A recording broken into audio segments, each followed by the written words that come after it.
Friends, last week I met a very incredulous gentleman, a taxi driver. I was in this taxi cab, and after a few blocks he said to me, "Say, you wouldn't happen to be, would you?" And I said, "Yes." And he said, "I wonder how I could ever convince anybody that you were in my cab." Well, I said, "Come to the office, and I will autograph a book for you. And then you can show them the autograph." He said, "They won't believe that you autographed it. They will think somebody else did." And he said, "I want to show them when you're on television. I never get to see you on television. I have to earn my living, and Tuesday night I'm out hacking." I said, "All right, here's $5. Next Tuesday night at 8 o'clock, you go into a bar.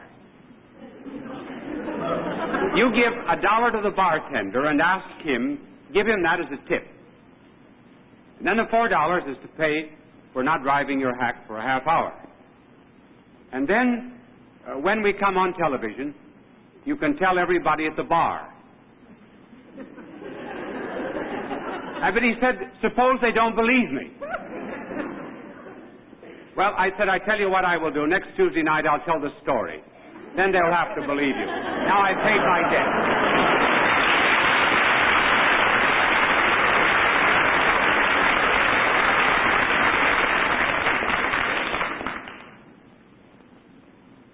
Would it please you if tonight we talked on the subject of communism?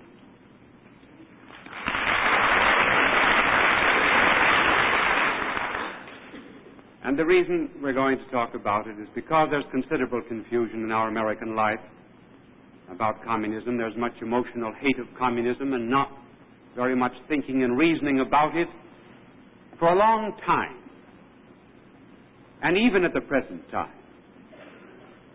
Americans generally judge communism by Russia's foreign policy. Now, communism is not to be judged by Russia's foreign policy. If it is, well, then when Russia's foreign policy is favorable to the United States or the Western world, we're apt to believe that communism is good. And when Russia's foreign policy is unfavorable to the Western world, then we fall into the mood of believing that communism is wrong. It is well to realize that communism is wrong independently of Russia's foreign policy. In this particular telecast, we will outline for you, and inasmuch as we have communist listeners and we attempt to appeal to all listeners, we'll give them a little lesson in communist philosophy. And then for the benefit of the Americans, we'll tell you what is wrong with their philosophy. The two basic principles of communism, two of many, but we will have time only for these two, are, first, what is called economic determinism. The second basic principle is man has value only as a representative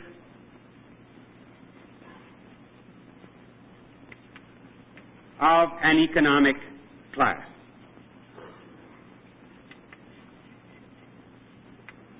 We'll take each of these in turn. And inasmuch as my angel loves to blot out everything that is associated with communism, we'll give him a few seconds to do that. First, economic determinism. It sounds very, very learned. It means very simply, however, that culture, civilization, art, religion, philosophy, and morals are all determined by economic methods of production.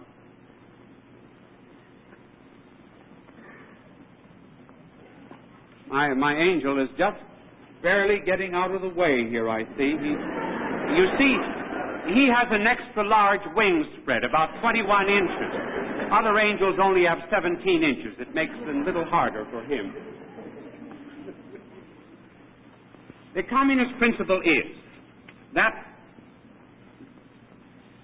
At the base of society is economics. This is the base. Economic method of production. And everything else, literature, art, morals, politics, religion, all are based upon the methods of production. For example, if your method of production at any given period of history is based upon private property, such as we have here in our democracy, or what we call private enterprise, the communists argue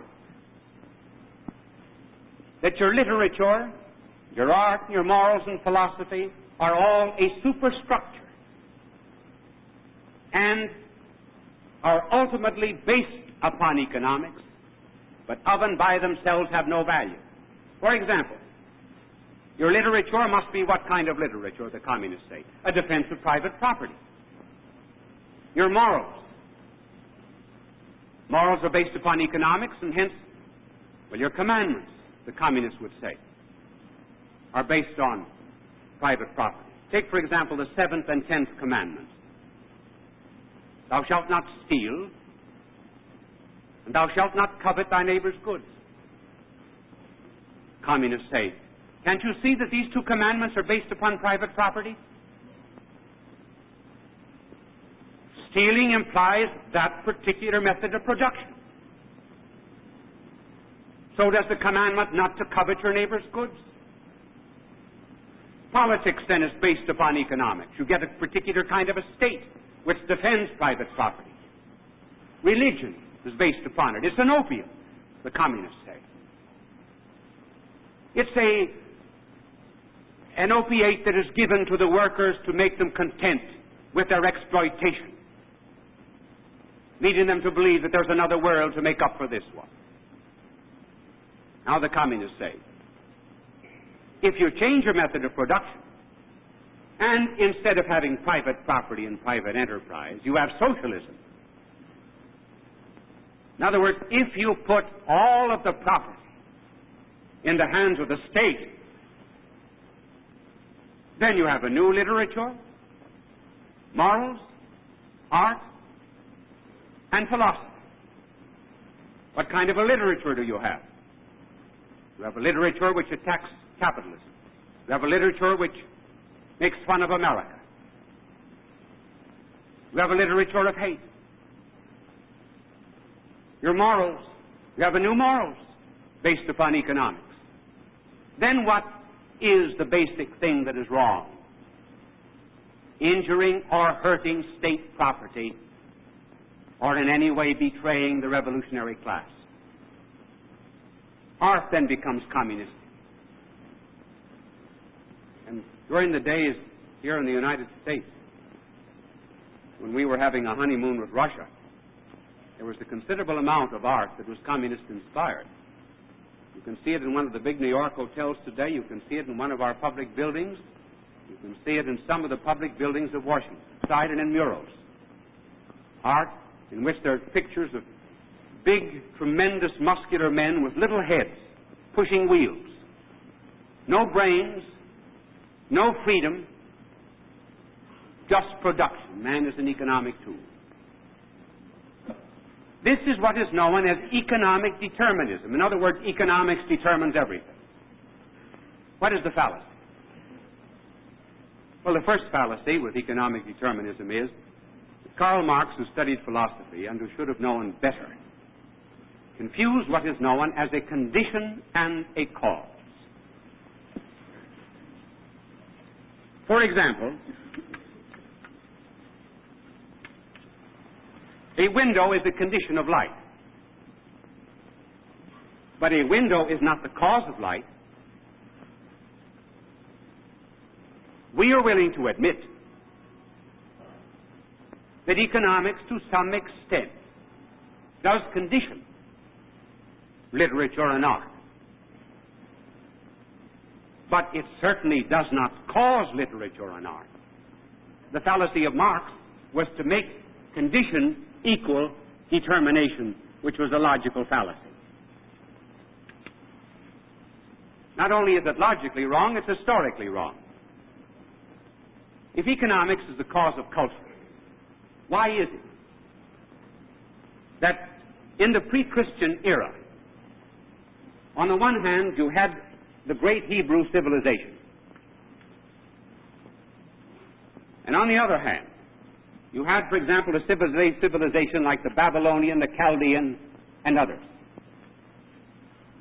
These civilizations were totally different in kind. They had different religions, different moral concepts, this being the highest moral concept that was now on demand in the pre-Christian era. But their economic methods of production were identical. Therefore, economics does not cause the difference in cultures. Take, for example, the Christian era.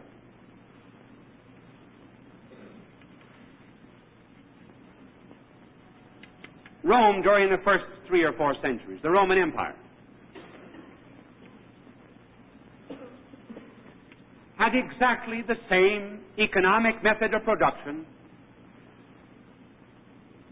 when it was pagan as when it was Christian. But the civilization and the art and the religion and the morality were totally different. Therefore, it is not the economics that determine civilization.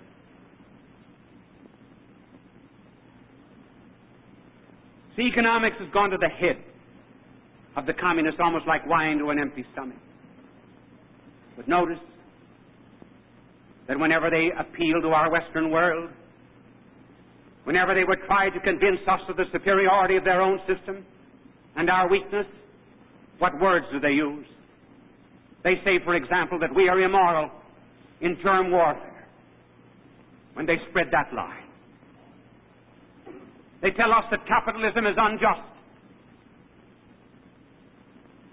They tell us that the way people are treated in the United States is unethical. We ask, by what right and what authority do communists ever use the words right and wrong? If everything is economically determined. Ethics, right and wrong, truth and error do not belong in the economic categories. Communism is strong only when it borrows some of the moral indignation that has been inherited from the Hebraic Christian tradition. And communism is weak when it departs from that tradition. In other words, they have bootlegged all of the decency and morality that have come from the great Hebraic Christian tradition of the Western world. And they use it in order to condemn us, which is a reminder of how we ought to meet communism. In the Voice of America and elsewhere, not be talking about the supremacy of economics, because whenever we talk about the supremacy of economics, we are paying tribute to the communist era of the primacy of economics. They are speaking to the rest of the world in terms of ethics. We are speaking to the Western world, to the rest of the world, rather, in terms of economics. They are using the language that we ought to be using. We who pride ourselves on being moral and on being right. Then there is another aspect to communism, and that particular one is that man has value only inasmuch as he is a member of a class. In one of his earlier writings, Karl Marx, who was the founder of communism, said, "We have already destroyed the outer priest. Now we must destroy the inner priest. That is to say, man's clerical, spiritual nature." Then follows this very remarkable statement, in which Marx very correctly tells us the essence of democracy. And Marx knows the essence of democracy far better than many who enjoy it. Marx said, "Democracy is founded on the principle of the sovereign worth of every person. This, in its turn, is based upon a postulate, a dream, and an illusion of Christianity, namely that every man has an immortal soul. Then, coming to the first edition of his work on capital, Marx says, persons of and by themselves have no value. An individual has a value only inasmuch as he is a representative of an economic category and belongs to a certain revolutionary class. Outside of that, no value. And Molotov, more recently, carrying on that philosophy, developed the idea that bread is a political weapon. A political weapon. We thought that it was food for the hungry, regardless of who they are. Molotov said, no, bread is only to be given to certain people, those who share your own political revolutionary ideas. This is the basic principle of communism. And so true is it. Remember, some years ago, Haywood Broun told me there was a cartoonist on one of the communist sheets in New York, and the cartoonist developed cancer, was unable to work, and Haywood Broun went to the communists and asked them if they would not give him some pension or help pay his hospital bills, and the answer that he received from the communists was, he's of no use to us, he no longer is a member of a revolutionary class, and therefore for us he does not exist. That was good communism, but it's not good humanitarianism. That explains liquidation.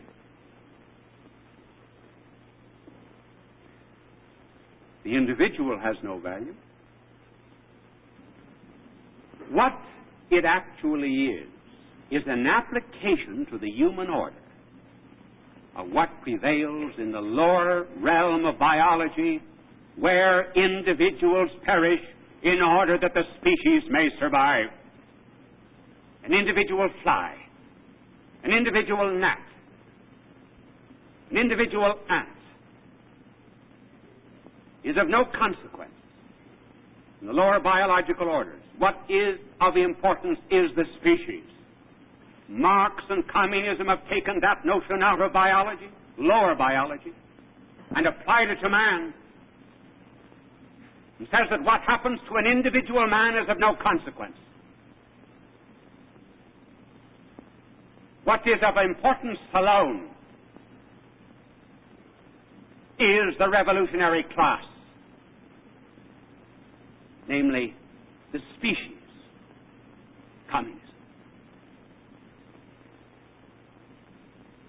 That explains what we have seen and read about in Korea, namely the communist tanks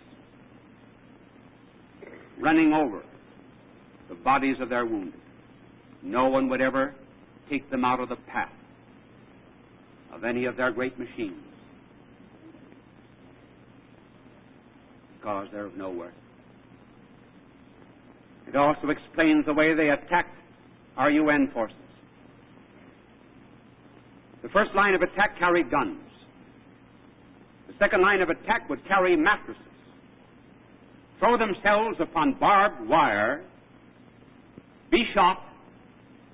The second group would also come up unarmed, and the third group would have guns. We in democracy would never do that to men. Every man is precious. Every soldier is precious. And this liquidation of man in the modern world is not going to be met just simply by protests of horror. It means that we have to recognize the evil of this particular philosophy and begin affirming in the United States not just mass culture. We perhaps have had too much of that, namely an emphasis upon humanity, as Hitler put the emphasis upon race, as Mussolini put it upon nation, and as the communists are putting it upon a class. It is now high time to affirm in education in politics and everywhere else, the sovereign worth of the individual. And that means that man has to get back to the true democratic concept, which Marx recognized, namely that every man is a soul. What we are attempting to do now in our Western world is to preserve the fruits of Christianity without its roots. That cannot be done. And what is unfortunate is that we of the Western world have the truth, but we have no zeal, we have no fire. What has happened to the great patriots, to our great champions of righteousness? The communists have stolen the Pentecostal fires. They have the zeal, but no truth. And we with the truth must also have heat and passion and fire, the kind of fire that the Savior came to cast upon the earth. Communists are right in saying this world needs a revolution, but not their cheap kind, which merely transfers booty and loot out of one man's pocket into another.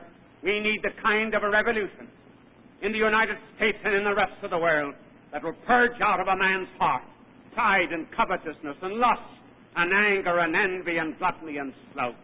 In other words, the true battle against communism begins within the heart of every single American. It means the recovery of our own great tradition, of our belief in God, of an affirmation in politics and in economic life, and among our politicians, of the things that are right and true before God. Then we need not fear communism, for if God is with us, then who can be against us?